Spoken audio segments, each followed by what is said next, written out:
Welcome everyone to the Game Disc Podcast, where every week we discuss the past, present, and future of the video game industry, including the top 100 games of all time. I'm your host, Simon Esty, and I'm joined by my co-host, Noah Esty. And today we're talking about Microsoft and Pokemon with guns for the second week in a row. Then, for our top 100 games of all time discussion, we're diving into Halo and its sequel, the appropriately named Halo 2. These are some of the best games on Microsoft's premier console, but are they top 100 good? We will get to all of that, but first, Noah, how are you doing today? I'm getting some of that skibbity riz, if you know what I'm saying. What about you? Same. Yeah, you know what I mean? You getting some of that Sigma Riz, Simon, so you can be a Rizzler? Did you say Sigma Riz or Skippity Riz? Yeah. I'm getting that Skibbity Riz, but I want the Sigma Riz because you need it in order to be a Rizzler. I don't want to be a Rizzler. Simon, let me ask you this. You want a bad view with a yacht? Or you want a basic bitch? Are you sick? Yes, but that's besides the point. Actually, yeah, you actually are sick. So Simon, let me break this down for you in a way that an old person can understand. So TikTok, right? So TikTok is a smartphone app.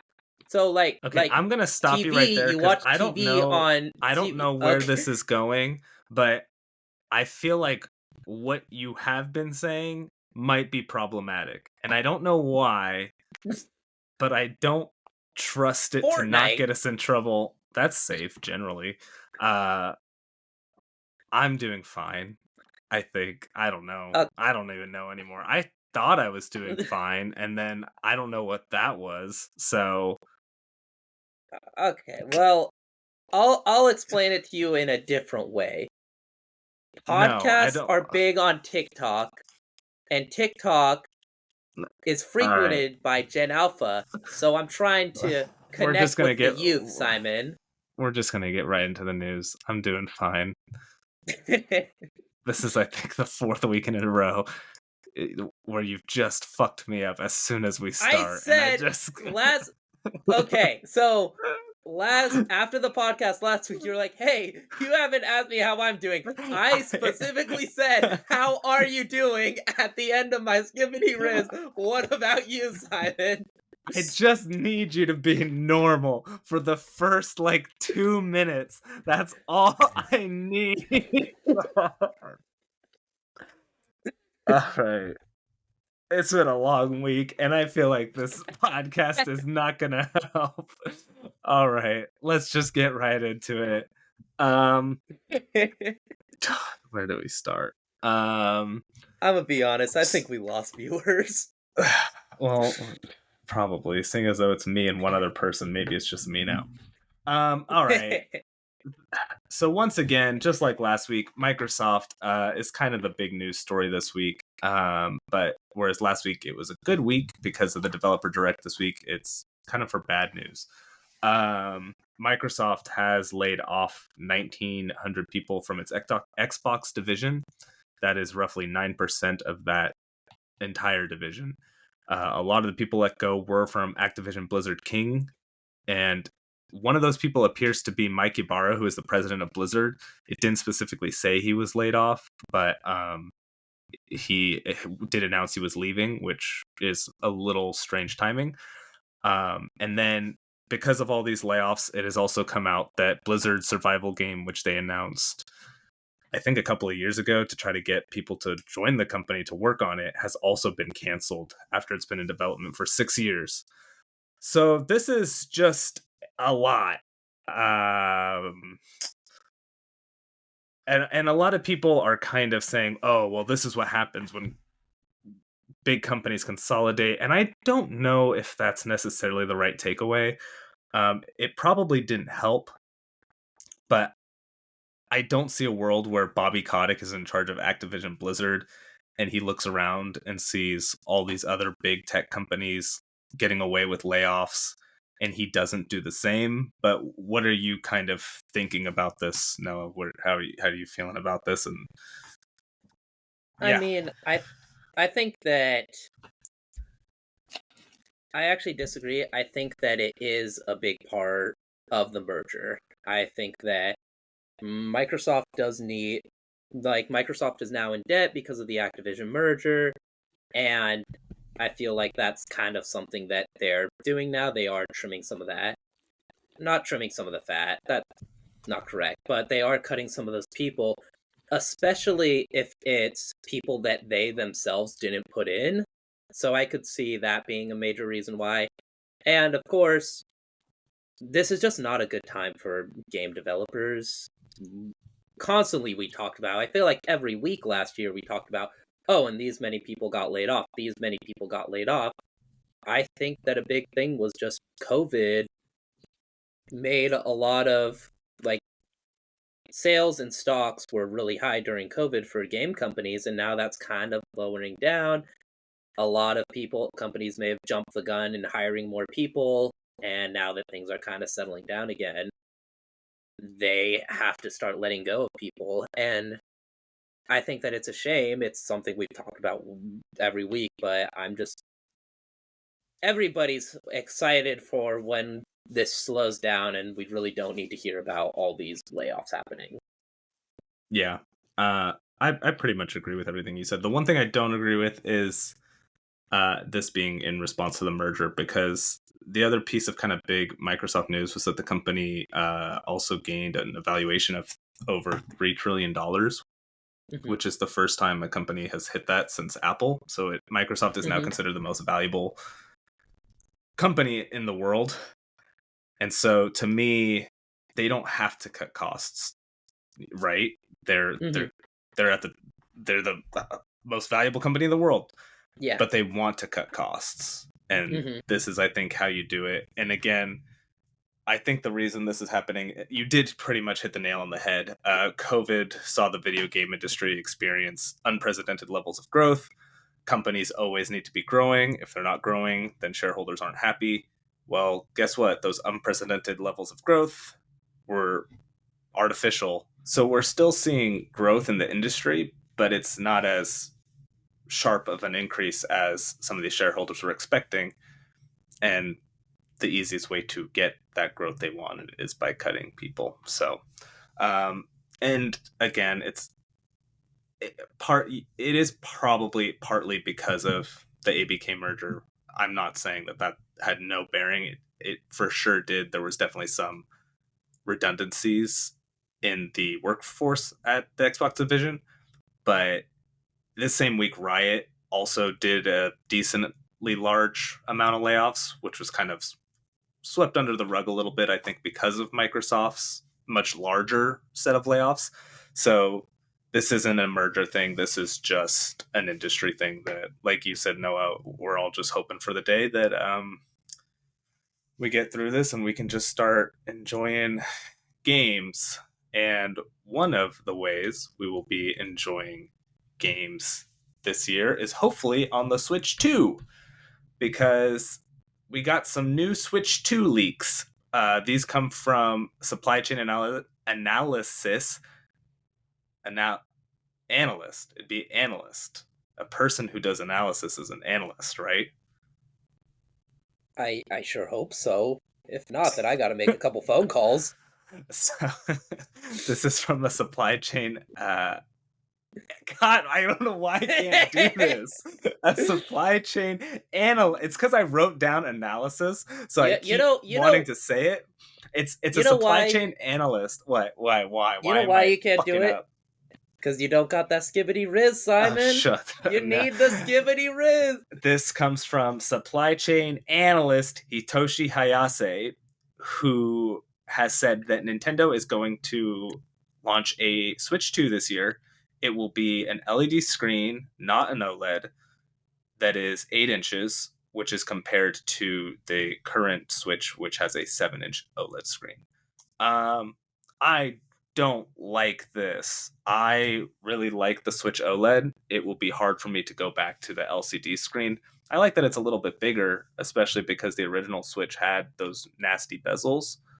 But I don't like that they're going with LCD, but I'm not particularly surprised what do you think of this, Noah? Do you think we're going to Switch 2 this year? And what do you think if it's LCD versus OLED? Well, first of all, I like how you had trouble pronouncing the English word, but you had no problems with the Japanese name. Oh, well, so you know, I mean, it was overconfidence.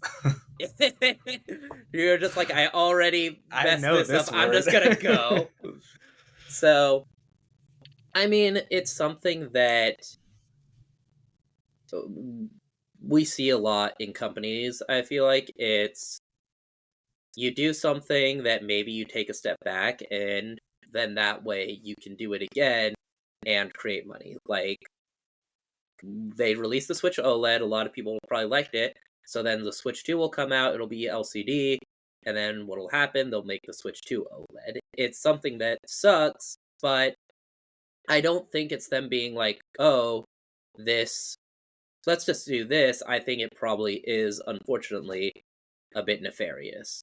Or not nefarious, malicious in the intent. Nintendo is a company that's on top right now, and unfortunately, historically, game companies on top is when they get the greediest. So I'm sure Nintendo probably is like, hey, a lot of people like the OLED Switch. Let's do the more cheaper LCD screen. And then once sales start to dwindle, we'll release the OLED version of the Switch 2. And I think it sucks, but I think unfortunately that's just the way it is. If the Switch 2 bombs, then we'll probably get maybe like a Switch 3 with an OLED screen from the get-go, but Joy-Con drift is still a problem. I just got my first Joy-Con drift, and I think that it's a problem for a reason. Nintendo's doing profitable, so they don't really feel the need to put their best foot forward. Yeah, a couple of things I want to you said a lot, and I want to kind of address all of it. I think you're 100% right about the malicious relaunch of the Switch. Nintendo has always relaunched their handhelds, and the Switch 2 is probably going to be a handheld with a better version down the line. And like you said, the OLED Switch, I believe they said at one point that it did exceed their expectations. I'll have to try to dig in and see where I can find that exactly. But I'm not surprised that they're like, hey, let's do the cheaper LCD screen, and then once the components drop a little bit, so then we can make this for cheaper, then we can do an OLED. We'll pay a little bit more money, but our profit level will remain the same. I think that's kind of what they're thinking. The other thing I want to ask you is, I'm surprised you're just now getting drift, because I've gone through like 3 controllers with drift. Does Japan have, like here in America, it's super easy to repair Joy-Cons and it's totally free. Do they not have that in Japan? I don't know. I haven't really looked into it. I don't play my Switch all that often, and if I do, usually I'm at home, so I just use my Pro Controller. So the straight up answer is, I don't know. Okay. That's fair. I'll look into it. Yeah, I'm not going to use flowery language and talk a lot. Just simple to the point, I don't know. Fair enough. Okay. Speaking of the Switch 2, Noah, do you think Palworld will be on the Switch 2? Seems like Nintendo's kind of being a little iffy towards Palworld, but it also is a pretty big seller. What do you think, Simon? It is a big seller. Palworld is a big seller. It has sold 8 million copies in its first week. But like you said, the Pokemon Company announced they are going to investigate and take appropriate measures to Palworld.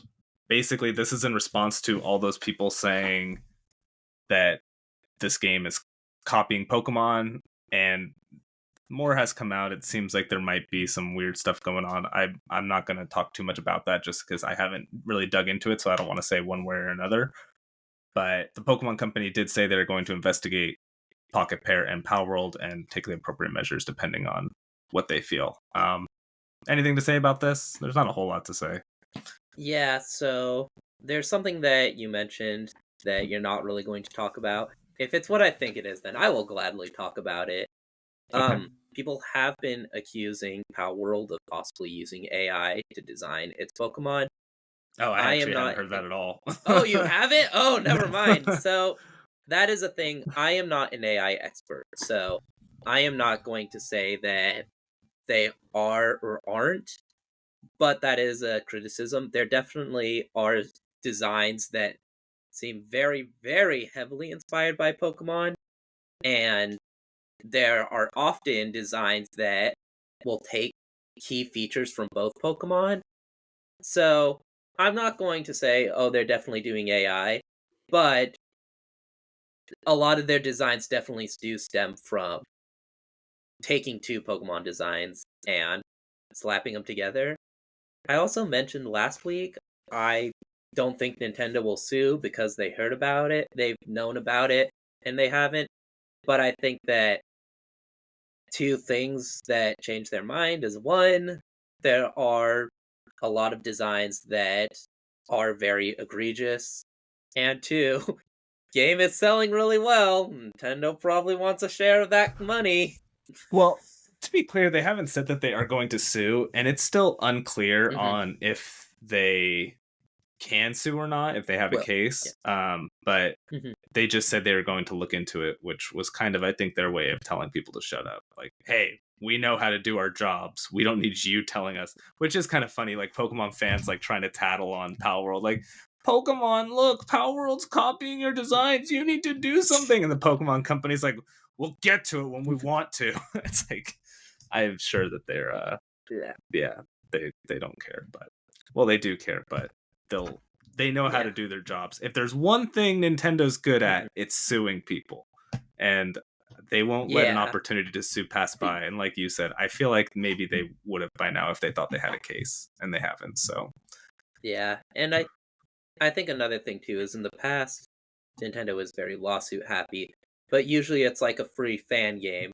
Now they're dealing with a game that sold 8 million copies, so those devs have money to fight back if they need to. So it's probably not just a simple cease and desist won't deter them because Palworld devs aren't going to want to let go of that money.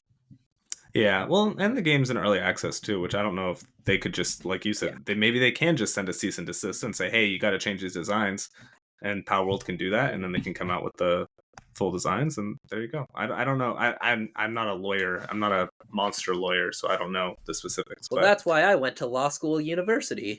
Oh my god! All right, we're not talking about this again. I need this. I need the feel good story of the week. I'll do this one, Noah, just because I'm the one who usually you do these because you find them. But I found this one, so are you cool if I do this one? Yeah, I guess I'm as cool as a cucumber. You don't sound like you're cool with it. You sounded, I wouldn't say you sounded uncool with it. You can do it. You can read the notes I put and no, just... you go ahead. You go ahead. Yeah, I do often I'm struggle. cool with it, I guess. I'm not cool with it. I'm as angry as an orchard of uncool cucumbers. Oh, okay. Then no, you go ahead, because I actually am not too familiar with the story. So go ahead, Simon. Why don't you enlighten us, please? Yeah. So famous. God, what is going on with me today? Famous composer and musician for Nintendo, Koji Kondo, who made such famous works as Super Mario Brothers and The Legend of Zelda, is going to join the Academy of Interactive Arts and Sciences Hall of Fame, which is set to happen during the 27th DICE Awards on February 15th. And this is super cool. I think, if anybody deserves to be in a Hall of Fame for interactive arts and sciences, i.e. video games, Koji Kondo has to be up there. The guy has made the most... I hate when people use the word iconic, but Koji Kondo's work cannot be described any other way other than iconic. He came up with the Legend of Zelda song and the Mario Brothers song. And even if those were the only two works he made, that would be... even if he'd only made one of those, that would be more than enough. So the fact that he made both of those, as well as variants for games like Ocarina of Time, Yeah, the guy definitely deserves it. And it's happening on my birthday, which is kind of cool. So, Oh, happy birthday, Simon. well, it's not till February 15th, but Well, I know somebody who's going to be celebrating that Koji Kondo, that you're day. welcome, Koji Kondo. Exactly. What if just in his awards he was like, "Hey, and I would like to give a special birthday shout out to my favorite podcast, the Game Disc Podcast. Simon, it's your birthday today. I know that this is my moment, but I think I should take this time and say happy birthday, Simon." How would you feel if he said that? In English or Japanese? I don't know if he speaks English. Well, that would probably be a little difficult. Either for way, this to be his favorite I mean, podcast, if he's then wouldn't it? if he said it in Japanese, I don't think I'd realize what was happening. If he said it in English, I'd probably just die. I'd be like, he listens to this? Why? Doesn't he have better things to do with his time? And then I'd be concerned. It keeps him humble. He's like, like, that's the thing. There's all this noise online. I like to just keep my ear to the ground and listen to podcasts and YouTube videos of people with less than like 10 followers. And the second they get their 11th follower, I'm just like, nope, I'm out. Too big for me. I'm outie 5,000. I liked you before you sold out. Yeah, seriously. So that's all of the news we got this week. A little bit lighter week. There was some other stuff, but those were kind of the big things I wanted to talk about. But before we get into our top 100 games of all time discussion for Halo 1 and Halo 2, we have an update to our video game draft, don't we, Noah? Yes, we do.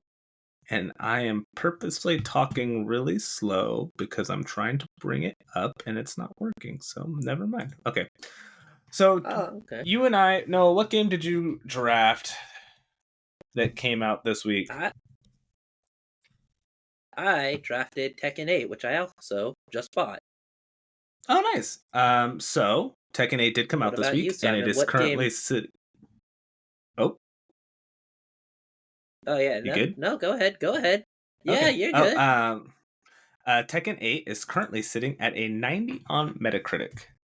Now, I am very mad because the game I drafted was Like a Dragon Infinite Wealth, which when I checked it on, I think Wednesday, when the embargo for these games lifted, Like a Dragon Infinite Wealth was at a 91 and Yakuza was at a 90.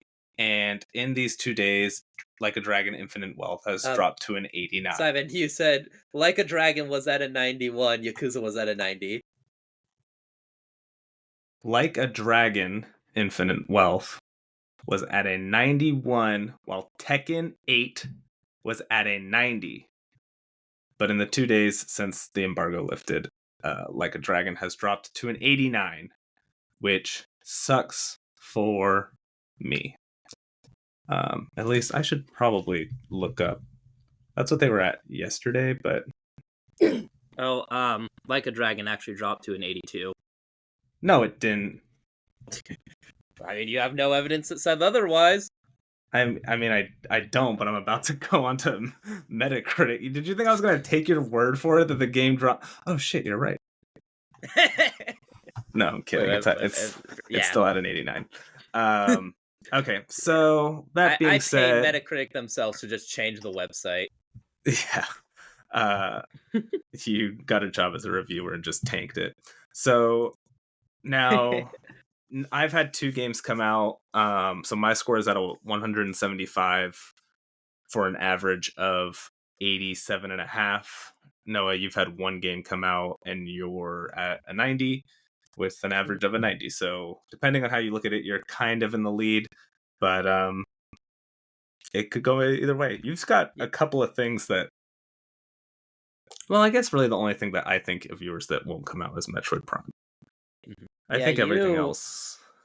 Yeah, you got a new 3D Mario game being announced and coming out this year, so that's definitely the big risk. There was a rumor that Metroid Prime 4 is like actually going to be like a Switch 2 launch game this year. I think that Metroid Prime 4 is like actually not terribly. I don't think it's that far-fetched. Yeah, I mean, well, the game's been in development for several years. Now, given they did have to restart development, but... Well, apparently, I think it was some day last week, like IGN and everybody posted an article because 5 years from last week was when development restarted. So that's still plenty of time I think that's what triggered the rumors, because people were like, oh, the development restarted 5 years ago. And 5 years is plenty of time to get a game out, especially a Nintendo game, because they don't do like 4K and that kind of thing, those things. So their games are a little bit less intensive. Yeah, that's why they can crank out more. So yeah, we'll see. But just to kind of go over it again, my list of games was Dragon's Dogma 2, Prince of Persia: The Lost Crown, Persona 3 Reload, which comes out next week, Unicorn Overlord, Star Wars Outlaws, a new 3D Mario, Metaphor ReFantazio, and Like a Dragon Infinite Wealth. Noah's games were Final Fantasy VII Rebirth, which comes out the end of next month. I think that's your next game. Tekken 8, Black Myth Wukong, Avowed, Helldivers 2. Oh no, actually Helldivers 2 I think is early February. Hollow Knight Silksong, Metroid Prime 4, and Princess Peach Showtime. Also, I changed my mind. I think Hollow Knight Silksong is the biggest risk taker that I have. That's wild to me. If all of your games come out this year except for Silksong, I'll be flabbergasted, because that shouldn't take that long. Yeah, your next game is Helldivers 2. So I've got Persona next week, and you've got Helldivers 2 the week after. Yeah. And keep in mind about Silksong, it was originally supposed to be DLC for the main game. Exactly, it was supposed to be DLC, and then they're like, you know what, we have too many ideas, we're going to make it a sequel.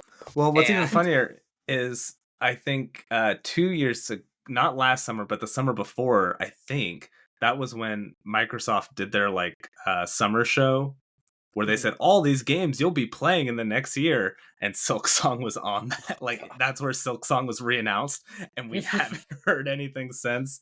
So yeah, that's wild. And all right,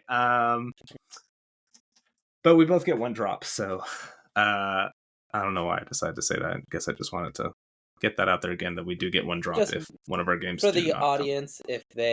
if they didn't listen to the draft, or we both get one drop, which is why I'm confident in Mario. All right, and then we also will we'll pick up a couple games later on if we so choose. All right, you ready to get into our discussion? Yes, I am. So we are talking about Halo 1 and Halo 2 today. I think most people know what Halo 1 and Halo 2 are. They were pretty big games for the Xbox. In fact, arguably the biggest games for the original Xbox. So before we get into spoilers in our in-depth discussion, Noah, spoiler free, what do you like about these games? What do you not like? And who would they recommend them to? Very quickly, very briefly, go. What I like, it's Halo. That's the basic thing. They're really fun games that tried new things very, very well. And what I don't like is,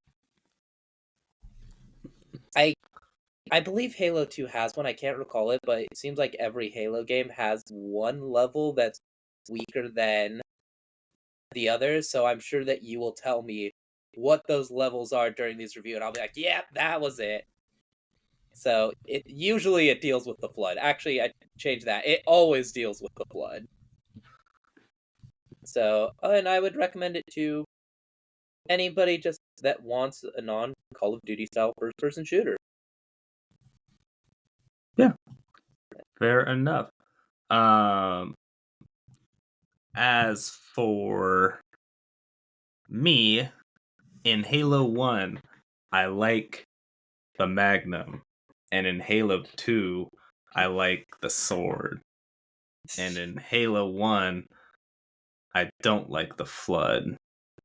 And in Halo 2, I also don't like the Flood. And you don't like the Magnum as well, correct? In I Halo don't 2? like the Magnum as well in Halo 2, you're right. No, but in all seriousness, I like, yeah, it, like you said, it's Halo. These are, I think, some of the best shooter campaigns ever made. Each level has really cool environments. All the guns feel really good to use. The games are 20 years old, but they still feel great to play. As for things I didn't like, yeah, flood levels are not great, no matter which Halo they're in. And I would recommend it to pretty much anybody who just wants a solid like shooter campaign, because I don't think they get much better than this. So with all that being said, we are now going to go into full spoiler territories. And I know that we don't, a lot of the times we say that, but then we don't really dive deep into the plot anyway. This we might, and it's Halo, so it's, I mean, I think most people know kind of where these games go, but I'm kind of a Halo nut, and these are games I definitely know what happens in them, so I might actually get deep into spoilers and some Halo lore. We'll see. So where do you want to start with these? I think the discussion today is less going to be about like, are these games going to go on the top 100? Because I think most would agree at least one of these games should be. I think it's more going to be which one deserves to be in the top 100, or do they both? So do you want to kind of just break it down, and we'll start with Halo 1, or do you want to kind of talk about them in pairs, or how do you want to start? Yeah, I'll break it down. Drop a beat. All right, I'm just going to add them to the list and we'll be done. No.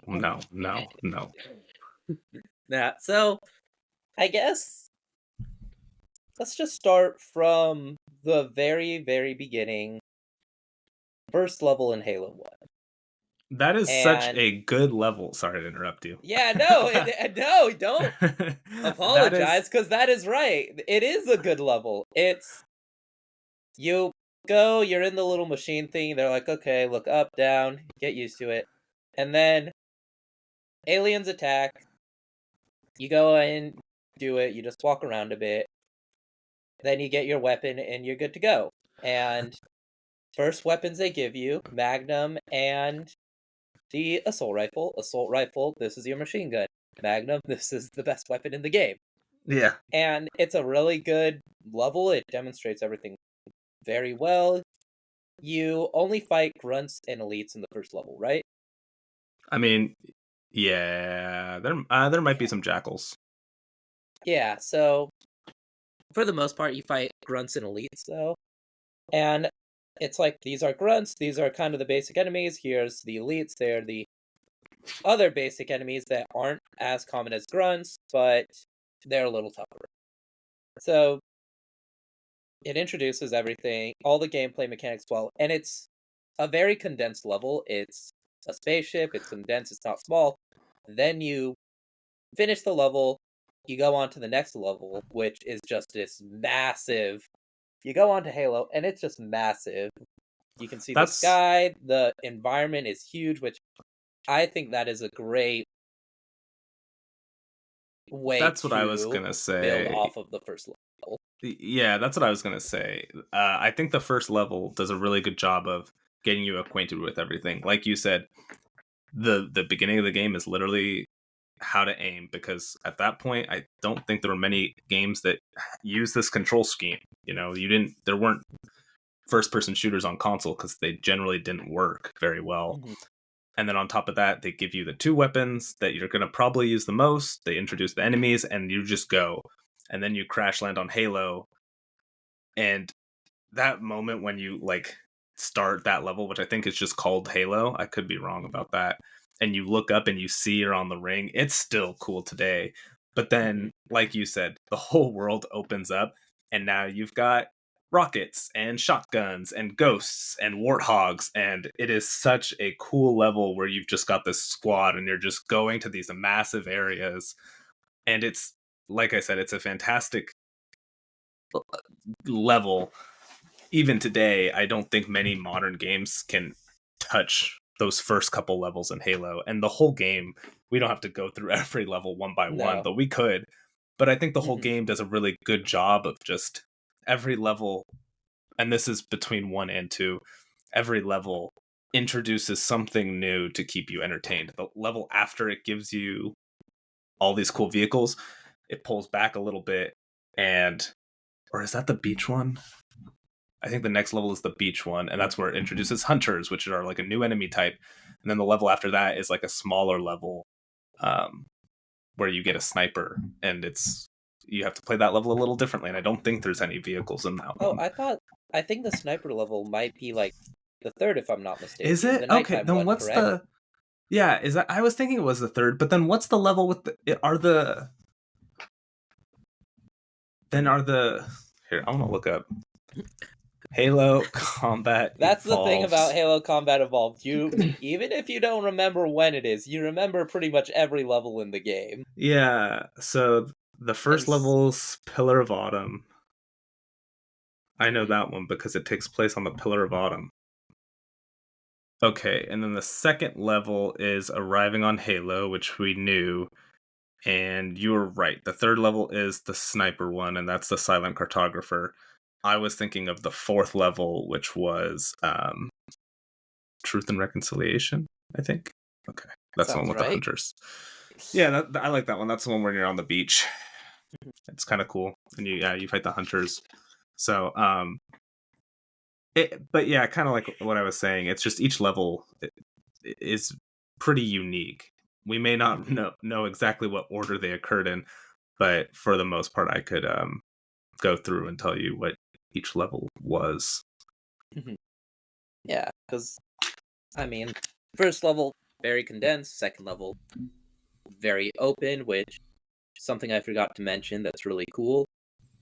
When you go into the level, it's so big and open, but the thing that catches your eye is the big mountain, and there's like a hill leading up to the top, so you're like, oh, I want to go up that hill.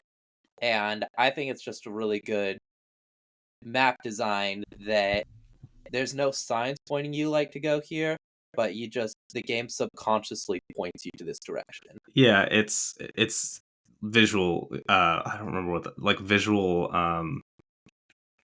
Can't think of the name. But yeah, It's oh my god! It's gonna drive me crazy. It's like visual cues, I guess, but there's another word for it. Yeah, visual language. It's like it's visual language where, like you said, it shows you exactly where you need to go without telling you. But what's even cooler about that is once you do get up on that hill, there's like a base, and then you can go under the base, and then it's like a whole like labyrinth system, and it's that. Man, now I just want to go back and play Halo Combat Evolved. But yeah. Oh, go ahead, Noah. No. I was just saying, it's really cool how everything is so well designed and everything just fits together perfectly. It's something because that's really when you get to see more Covenant architecture. So it's like, okay, you've seen the enemy designs and you've seen what their weapons, because by this point you started using Covenant weapons. You're not going to be like, oh, I wonder what this thing does, and you know what they are like. Now it's like, okay, now here's a little bit more of what a Covenant base looks like. So it just does a really good job of making the enemies more than just things to shoot at.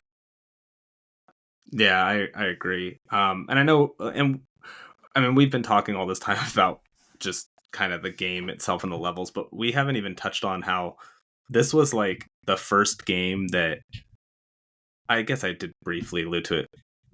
This nailed first-person shooters on console. I don't know if we'd have Call of Duty and Medal of Honor and all these games. I don't think they would exist. Pretty much any shooter, I don't know if they would exist without Halo, because they just figured out how to make aiming in a game feel almost as good as using a mouse and keyboard. Yeah.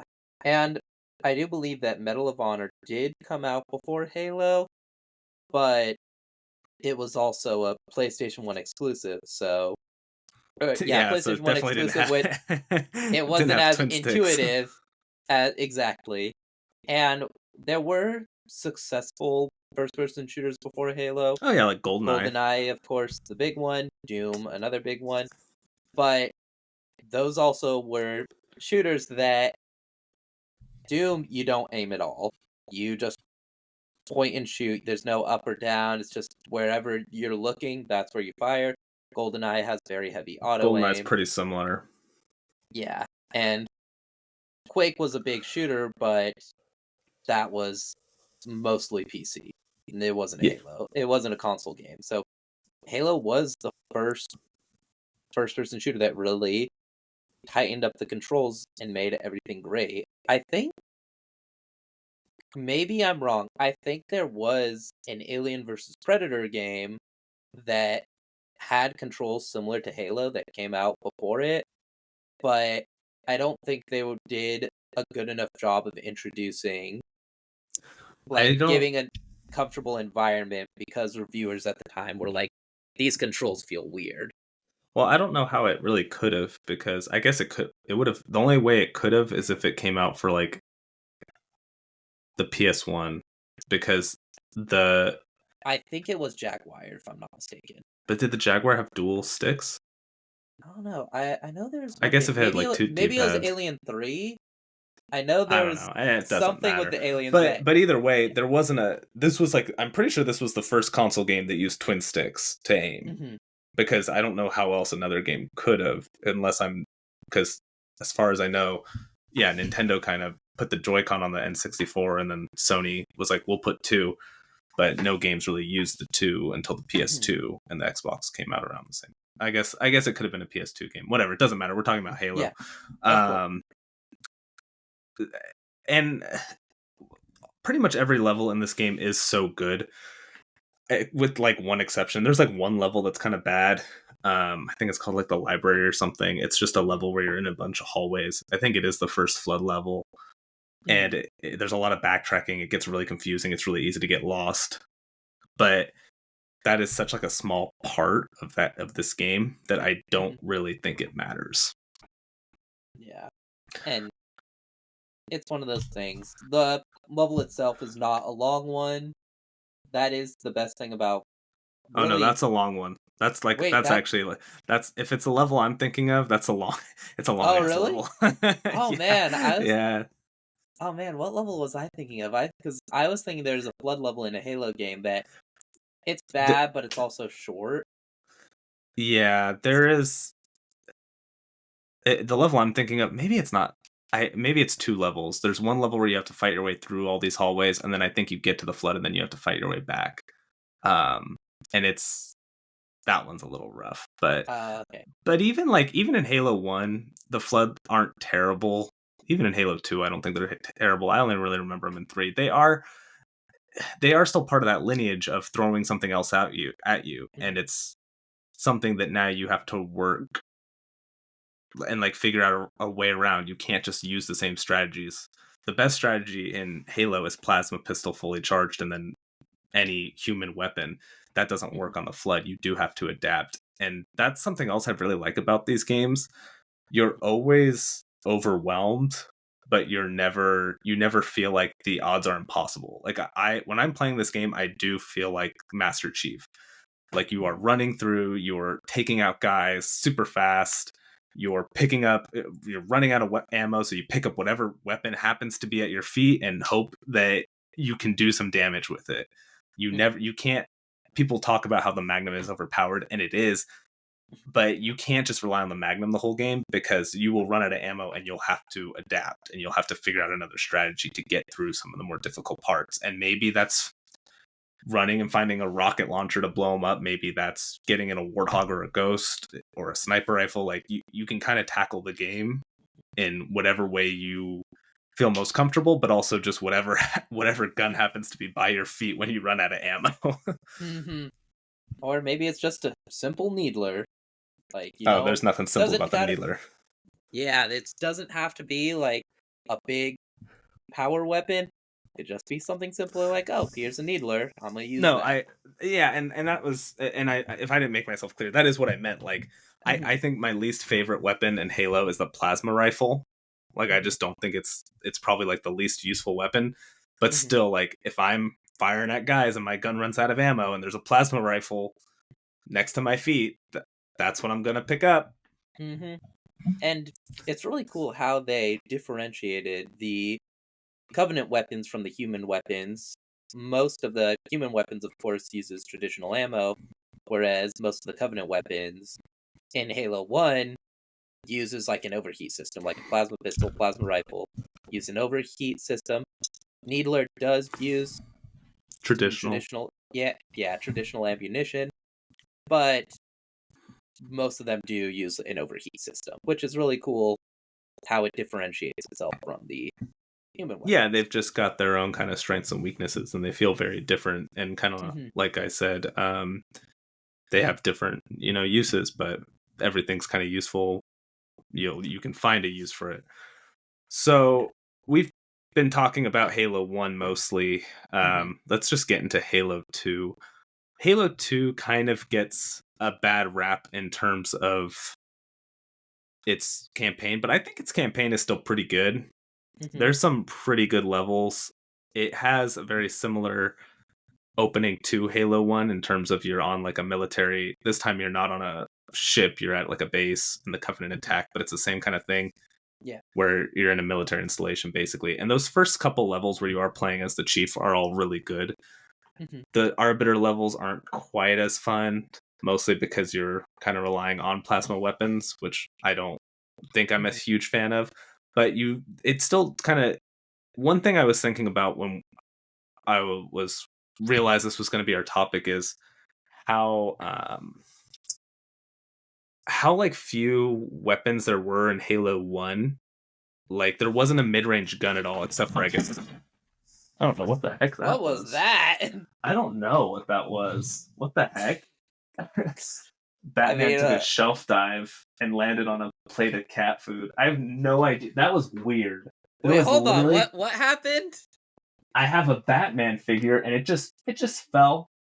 It just fell. Like it just fell and hit a plate of cat food. And there is no cat around here. I have no idea what caused that. Catwoman is struck again. That was I need weird. to investigate. Dives. That's actually kind of freaky. There was nothing near me. That's weird. Anyway, there is no. That's weird. And now my cat's like, "Is this food? You gotta talk about the Arkham games, Simon." We'll get to the Arkham games. But what I was going to say was cat food needs me. God. What I was going to say was I don't know. You just talk about Halo. I need a minute to get my thoughts. Oh, I'm not gonna talk about Halo. If you let me talk, I'm gonna talk about Batman. Okay, so what I was gonna say was Halo 2 introduced the battle rifle, which rifle. No. Come. All right, I'm done. All right. And it kind of filled in a nice gap because the assault rifle in Halo 1 was kind of more of a close range weapon, and the battle rifle was that mid-range weapon that the game needed. And that's kind of what Halo 2 did. It really did refine just a lot of the systems and things in Halo 2. It added the brute shot, which was kind of some heavy firepower, but not quite as heavy as the rocket launcher. And it added the sword, which is a very close melee combat weapon. And it, of course, added online multiplayer. And you can't really talk about Halo 2 without online multiplayer. Yeah. And the sword, of course, was in the first game, but they were like, hey, a lot of players were probably disappointed when they went to pick up the sword after the Elite died and couldn't. So it's like, yeah, let's let them use it. And yeah, it feels like in Halo 2, they really were like, hey, let's try to give an equivalent to every human weapon a Covenant weapon. So there really is no Covenant shotgun, as far as I am aware, but the SMG has plasma rifle. The battle rifle has the carbine, etc. So that's something cool. And I did mention that in Halo 1, most of the Covenant weapons used an overheat system, and they did deviate away from that in Halo 2, but I think it was because of the Arbiter levels. They were like not players don't like the Covenant weapons as much, so let's try to make some of them a little bit more for the human, a little bit more human-like. Make weapons for the humans. That's Exactly. Bungie. That was Bungie's. We must make more. weapons for humans. Yeah, but then they put their whole little spin on it, like the ammo for the Covenant carbine. It's not really a clip; it's just like a little ball thingy, and then they slap it on. And it was a cool way of showing how much ammo was left without it being a numerical system, like the human weapons were. And yeah, another thing we can't forget when talking about weapons in Halo 2 was dual wielding, which Chief on the cover. Mm-hmm. And there's the go ahead. noob combo. Yeah, just one thing.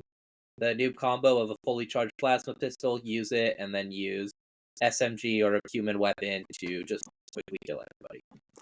Yeah, and dual wielding was cool, but there was the noob combo, but it was the noob combo for a reason. Like, if you were decent enough at the game, there were ways around it. If you missed that plasma pistol shot, it was worthless.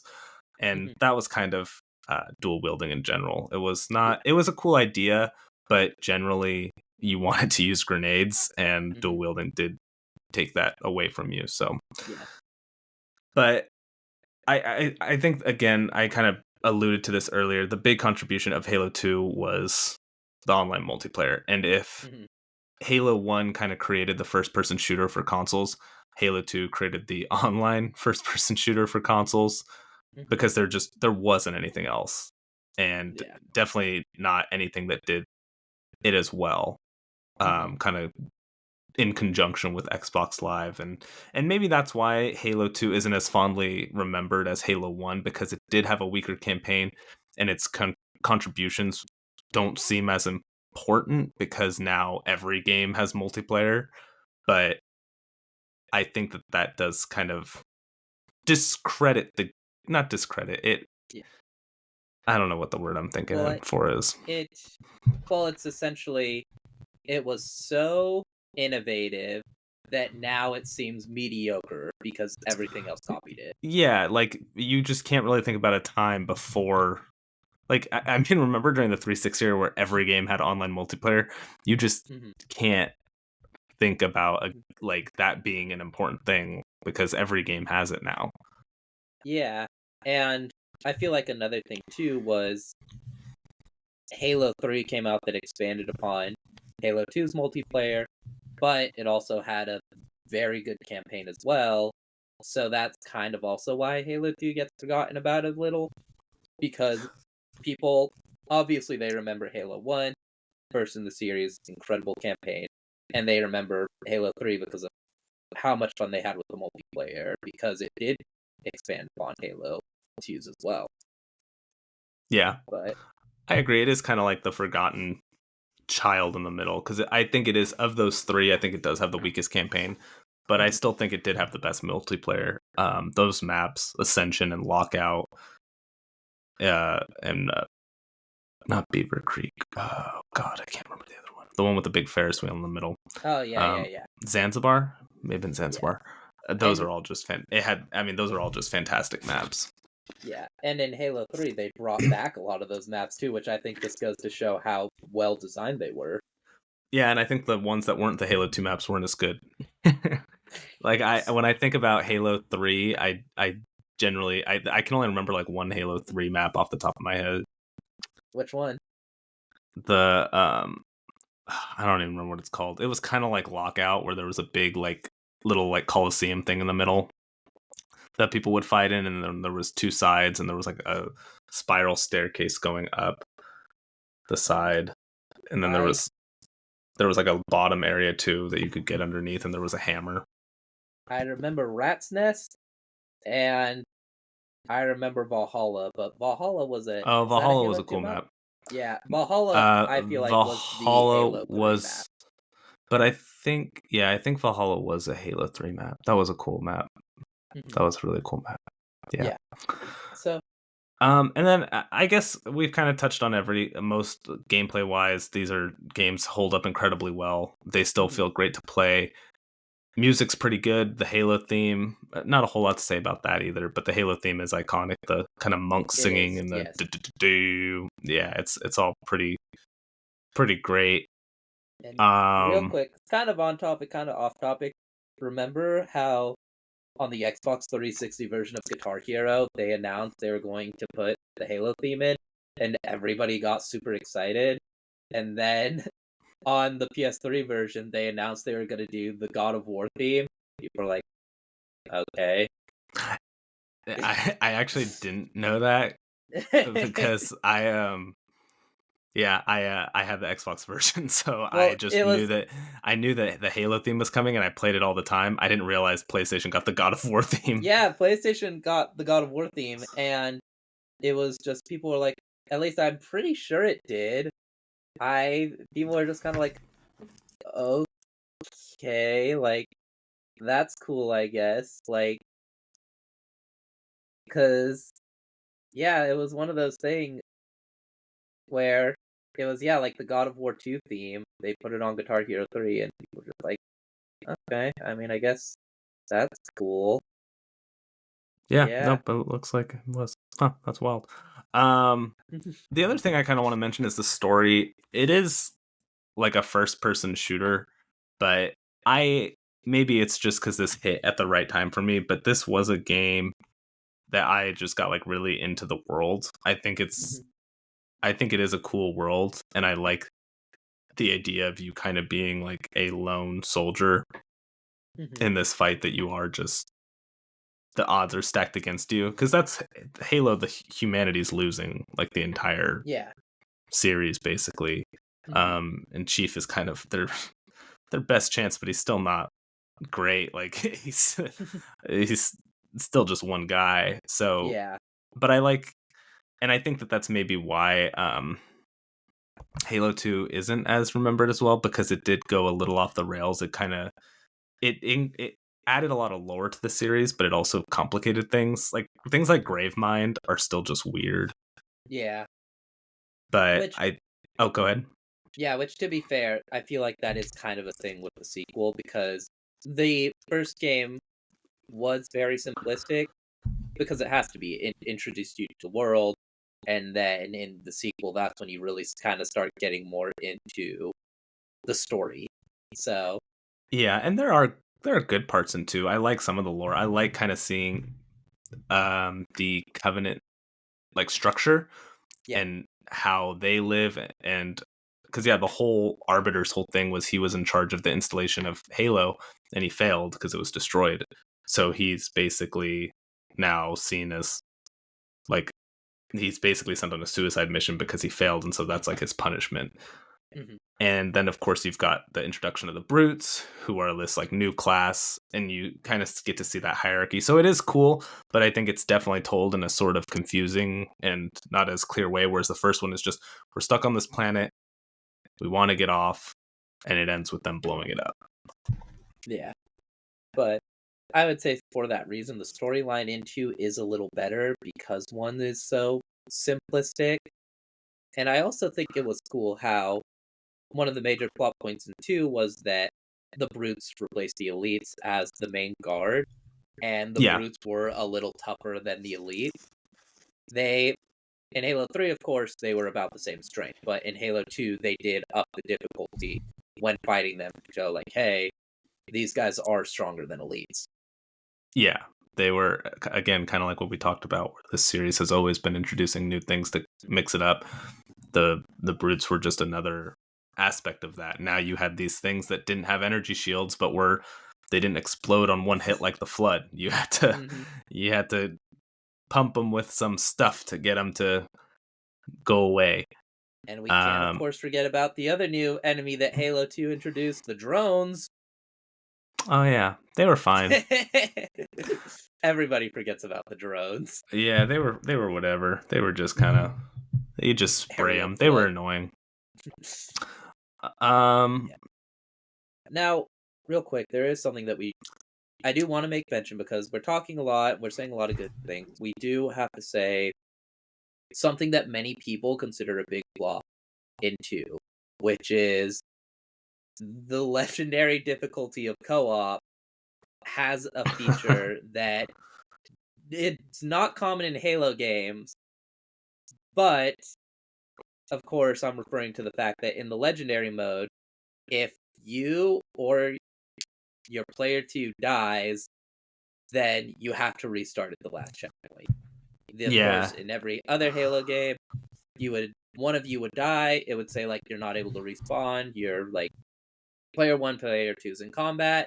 Then once the combat section's finished, they respawn again. But Halo 2's legendary mode did not do that. You both have to make it through the entire campaign. And I'm sure that there are people that will defend and be like, no, it makes the game harder. No, it's I highly disagree. I think that, and the fact they went back on 3 is, I mean, I don't think it's a huge. I think they did it the right way in 3, where I think it's a skull that you can turn on, and I think that's the perfect way. And I think that is the way to do it. But I don't think it's necessarily bad. Like, legendary is supposed to be almost unfair, and so to me, it is just another challenge. If you don't want to have to deal with that, then play it on heroic, which is still pretty tough. But and that's something else I kind of wanted to say, that I'm glad you mentioned that, because both of these games, and every Halo game except for like 5 and Infinite, have split screen co-op, and it's just fantastic. These are just great games to play with somebody else. It's just a full campaign. There's no problems with it. It just works really well. And in an era where I feel like split screen is dead, and most games don't even really have co-op anymore, except for like Diablo, Baldur's Gate, and kind of games like that, it's really cool to just be able to have an entire campaign playable with a friend, and it works really well. And they don't care about story, except for in 3, I guess they explain it. But there's just 2 Master Chiefs running around, and that's cool. Yeah. Like in Halo 3, the Arbiter is with you the entire game if you do co-op.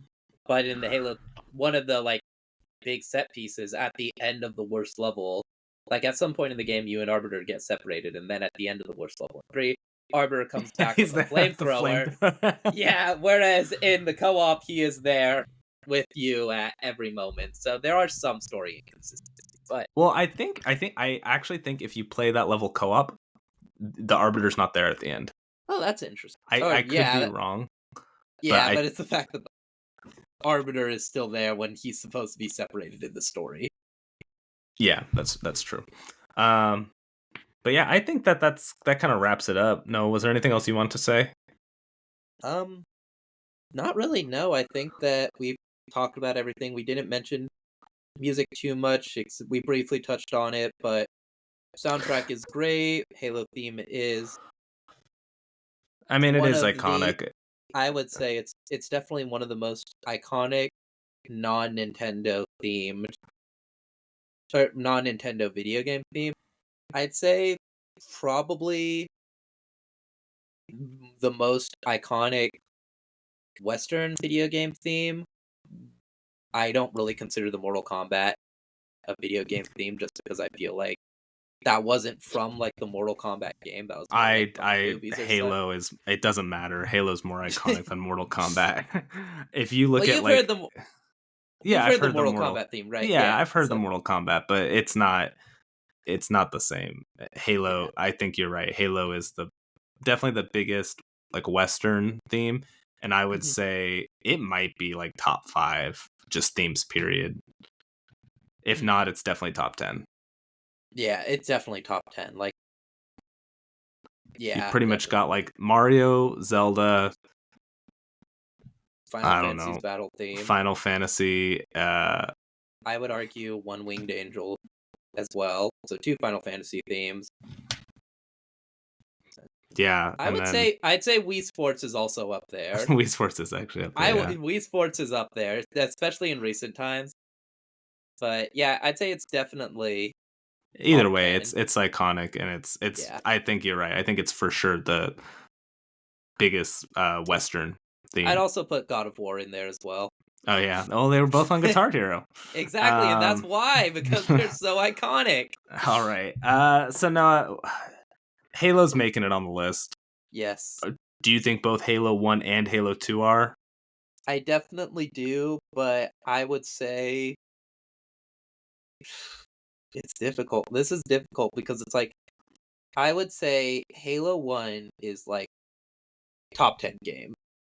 Halo Oh, 2, really? yeah, because Okay. you can't say I'm not gonna you argue with do you you. disagree? I don't necessarily disagree. I'm a little surprised by you. We don't have, so just to remind you, we do have a game in the top 10 already. Yes, we do. We have Metroid Prime at 10. I don't necessarily disagree. I think Halo 1 is an incredible game. Because that's what you mentioned, like you don't think we would have like Call of Duty or such without Halo. And my thing is the game, I mentioned this before. My indicators for top 100 is was the game innovative, and does the game still or does the game still hold up today? And I think Halo does exceed in both of those regards. The campaign is a ton of fun today, and it was so influential to first person shooters. Okay. So I'm saying like, yeah, You want to put I it would at say 10 Halo. then? So right now we've got Metroid Prime at 10. I Mhm. think I like Metroid Prime better than Halo. Really? You think so? I think it is a better game. Like it is an overall better game, and it was definitely built on the backs of Halo. But Mhm. I think that as far as like the puzzle solving and just exploring the world, it is like the perfect version of that exploring Halo that you like Halo, the second level of Halo, like lets you think of. Like I think that the But two games are actually pretty similar. I do, but I feel like the difference is Metroid is better in like the level design, whereas Halo's better in the actual combat and gameplay. Like the thing is, Metroid has multiple weapons, but they are all very similar. Whereas Halo, they have different weapons that are just completely different. Like So in in your Metro, mind, Halo kind of feels better, so that's why it's a better game. well, I feel like it's not just that it feels better. I think they both feel very good, but I do think that Halo has done more for video games, especially first person shooters, to the point that I actually think that maybe it should overtake Metroid because it just did So it so gets there much because more. of its importance, basically. Yes, I think that they did more in the game, and I think that's kind of why it just slightly edges out Metroid for me. Okay, no, I don't necessarily disagree. I really like them both, Yeah. so I'm fine with that. So we'll put Halo Combat Evolved at 9. We can go back to this discussion when we. Yeah, of course. For right now, we'll just toss it at 9. Mhm. Is Halo 2 getting on the list too? I think Halo 2 deserves to be on the list. Yeah, Yeah. I think maybe like 75. Yeah, I could see 75, maybe like 70 cuz I was thinking maybe like 60ish as well, just because it was the multiplayer game, which now not so much anymore, but there was a point where just like every game had attack on multiplayer, so Yeah, I nope. feel like yeah, so I'd say maybe like 70. That makes sense. Yeah, I think that's fair. We'll cut the difference. I'll put it at Halo. Yep. Okay, so we've got Halo Combat Evolved at 9, Halo 2 at 70. Congrats to that. Now let's spin the wheel. Shit. I closed What? everything because we were having connection problems, so I closed everything. So now I've got to bring up my wheel. While I'm doing that, Noah, do you kind of want to talk about what you've been playing? Yeah, so I, of course, once again, I've been playing a lot of Star Wars, haven't been playing as much Armored Core lately, but I did also just buy Tekken 8. I've mostly messed around with the character creation thing rather than a lot of the gameplay, just because I play a lot of fighting games, but a majority of those are 2D. I'd never really played a 3D fighter, and so Tekken is a little intimidating. It's like, oh, I usually in a fighting game, I'm like, okay, who do I think looks cool? And I can like vibe with their playstyle. So usually that's what it is. First, I look at design, be like, oh, this guy looks cool. Then I kind of learn how to play him. Tekken, I think there's one character who is super cool. His name is Li Shaolin, and I really like his backstory because he's like a pretty big Tekken player, or a pretty big player in like Tekken story. But I think he's one of the few main characters who hasn't committed any war crimes, which is pretty cool. And unfortunately, he also is widely regarded as being like the most difficult character in Tekken due to how precise his moves are. So it's like, this is the character I want to play, but it's really difficult. So I'm also kind of looking at the roster as well and being like, okay, who's something else that I kind of like their look and also maybe their game plan. So I'm watching videos and such to learn how to play Tekken as well as what the differences amongst characters are. But yeah, I'm excited to get into it, and that's mostly what I've been playing. So what about you, Simon? How's that wheel coming along? I got one of the wheels up. I'm afraid to do the other one because All right, I think it's fucking with our software. So, but I'll get all that right. up. Yeah, I want to check out Tekken at least a little bit. I probably won't dive into it too much just because if I'm to play a fighting game, if I was going to play a fighting game, I would just jump back into Street Fighter, which I didn't spend as much time as I would have liked on. So I probably won't dabble into Tekken too much, but I do want to check it out. And as for me, I'm still just kind of playing Jedi Survivor. I think I'm pretty close.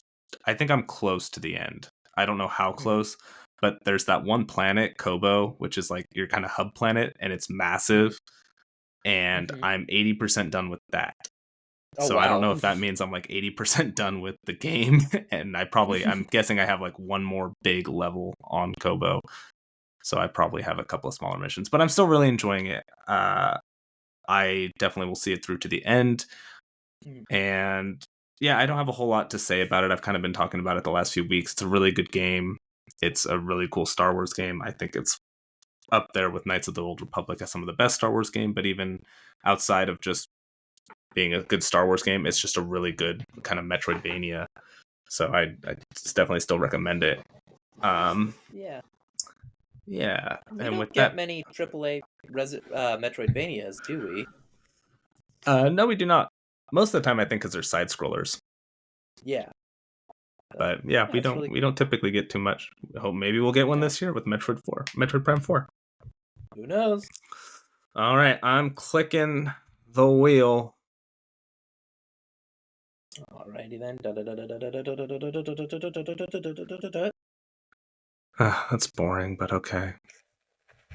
Don't tell me it's PS5. No, it's Xbox Wii Series. U. It's Wii U, PS4, Xbox One. Oh, okay. That's I mean, alright. I would have rather have done something a little older, but the wheel Yeah, has spoken. we have not, since introducing this wheel, we have not gotten anything older than the Xbox, which is a little unfortunate, but Yeah, it yeah, is. Well, it's funny unfortunately because it's the funny that we wheel. came up with the wheel for the whole purpose of like talking about older games and things, and the wheel's like, nah, we're only doing modern things. The wheel's kind of done us Yeah, dirty. All right, for let's see. real, for real. So we've got Wii U, PC, Xbox One, or PS4. Alrighty then, and we're gonna PC. see PC. Okay, all right. Well, that's a little different. We don't really talk about many PC games, so yeah, that's something a little Yeah, different. Okay. that'll be maybe a little tougher since you and I aren't really PC gamers, so we may have to do a game that's on PC. But Well, a lot of indie games are primarily PC games, that's so true. That's true. We can probably talk about an indie game or something. Whatever right, it is, we will figure. We'll figure out what we're gonna do. All right, so, Noah. Once again, real quick. So, what are we gonna talk about next week? What kind of game? We're talking about a PC game from the PS4, Xbox One, Wii U era. So basically, a last-gen PC game. Alrighty then. All right, sounds good. I'm trying to think. Well, we'll save our thinking for after the no, podcast. I was thinking, like, is there a VR game I've played? Oh god. The only one I played was like Astrobot. Oh well. That's a PS4 game. Nah, no, it's not on PC. All right. All right, Noah, what are you gonna plug before we get out of here? Okay, so Simon, remember when earlier I mentioned that Skibbity Riz? Sure. Okay, so something interesting. For those of you who don't know, first of all, I know getting old sucks. Maybe you're dealing with arthritis, but hang in there. It'll be okay. Now, for all the cool young people who do know what Skibbity Toilet is, something I was thinking about is like, this would be very difficult for the creator to make money just because it's using Gmod to make it. And so there's not a lot of like original stuff they could do. The iconic enemies, the Skibbity Toilet, are used from the face of a model in Gmod. So it's really hard to market it. But while walking home from work one day, I went to a little like convenience store, grocery store type of thing, and I saw there was a gacha machine for knockoff Skibbity Toilet keychains and such. So everything you've said for the past like 2 minutes. I hate all of it. So I am plugging in this gacha machine that sells knockoff Skibbity Toilet merch. Sounds shitty. It is what it is. I thought it was cool. I haven't bought any, but I thought it was cool. I'm pretty cool. I'm not one of those people who's like, I hate getting old. I'm pretty okay with it. I don't like this. I don't like any of this. I don't. All right. Well, that's how it always starts. And I think it's really interesting. I'm going to go yell at some clouds. You do that. I think it's really interesting. Like, the internet, the age of people who spend a lot of time on the internet, all of their content is like making fun of stuff and like roasting bad media and such. And now that they're getting to an age where they don't understand the next generation, they're going hard on Gen Alpha. I guess. I don't know, man. I'm just. But all right, I'm gonna get us out of here. I'm done. You've done enough damage. I'm only giving what the people want. All right, I'm playing our outro. I'm getting us out of here.